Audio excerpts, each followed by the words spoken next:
stores information about the whole image. If you break a hologram into multiple pieces, you have multiple holograms, each bearing information about the whole image. And that is important for the Shroud of Turin also, because the upper arms are missing because of a fire in 1532.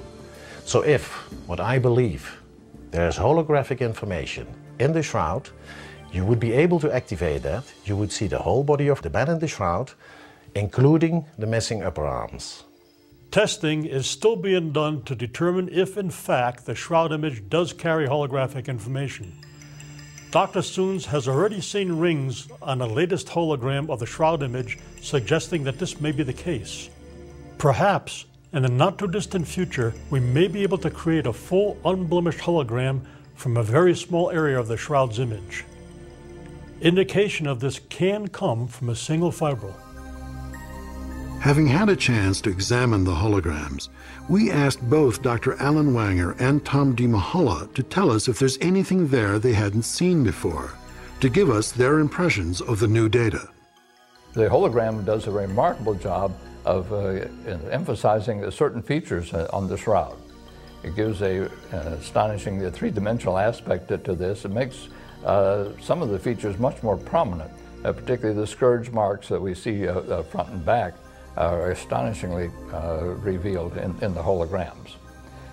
Also, we see certain parts of the body, such as the toes, some of the hair, and actually we think that possibly one of the elbows on the holograms, which are not really that apparent on the regular photographs. The discovery of the plaque around the neck is particularly significant. And being able to identify and translate the letters into a meaningful phrase suggests not only who this person was, but who and what the people of that time believed him to be. Slowly but surely, science seems to be giving us the closest thing to literal proof of biblical history the world has ever seen. There are other things as well. For example, we can clearly see there is no distortion of the dorsal or backside image. The fact supports Isabel Pitzig's theory of a true event horizon. Had the body been lying on rock when the image was formed, distortion would have been unavoidable. There are several remarkable attributes to the shroud evident here that aren't discussed very much. The most obvious is that it is still here, that it has survived through fire, flood, and the ravages of time.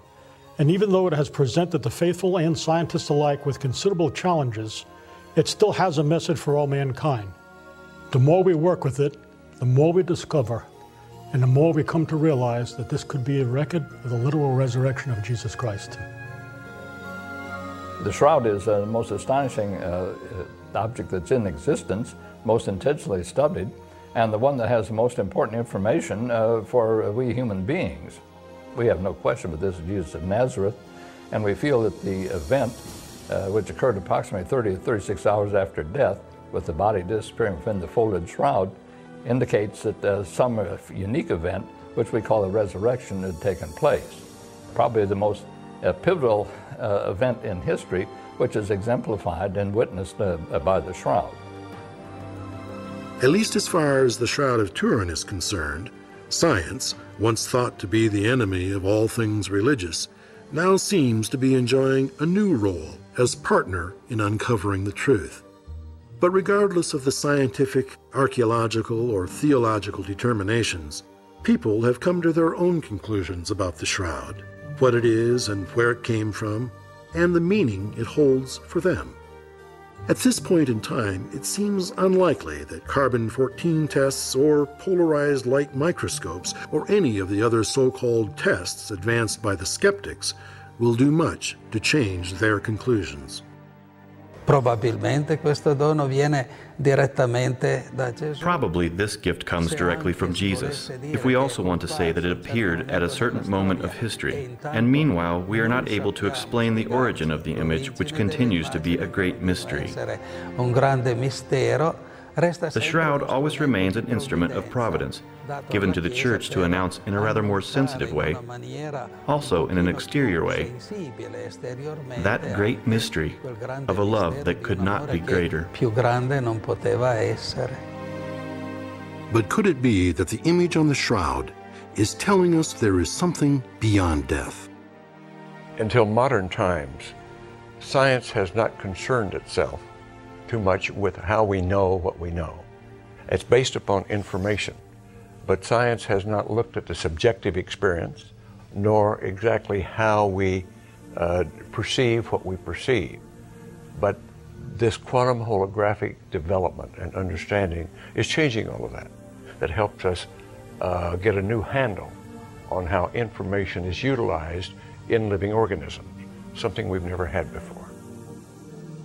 The researchers and scientists continue to explore all possibilities, and the Shroud of Turin has apparently given the scientific world a whole new quantum paradigm to think about.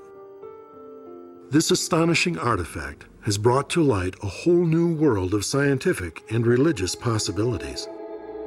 Is the Shroud of Turin, in fact, a physical and scientific record of what has been regarded up until now as a purely spiritual event, the literal resurrection of Jesus Christ? Could it be, as Dame Pitzik suggests, the evidence of a new beginning and the threshold of a revolution in physics that can open the door to the meaning of the universe? Or does it suggest the existence of some unknown force still waiting to be explored?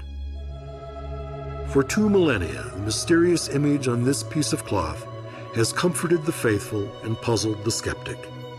Now, with hundreds of thousands of man-hours devoted to scientific analysis of the shroud, perhaps we can draw some conclusions. Since nothing even remotely approaching the image on the shroud has ever been found, it seems fair to suggest the image was intended to be a message to mankind.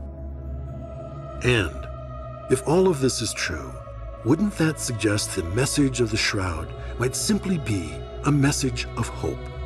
As each new scientific discovery enhances the meaning of the image of the shroud, it seems to be saying, look closer. I have given truth to the world. Bring it into the light. Could it be that the haunting beauty of the hologram is the final clue to the true identity of the man portrayed by the image on the Shroud of Turin?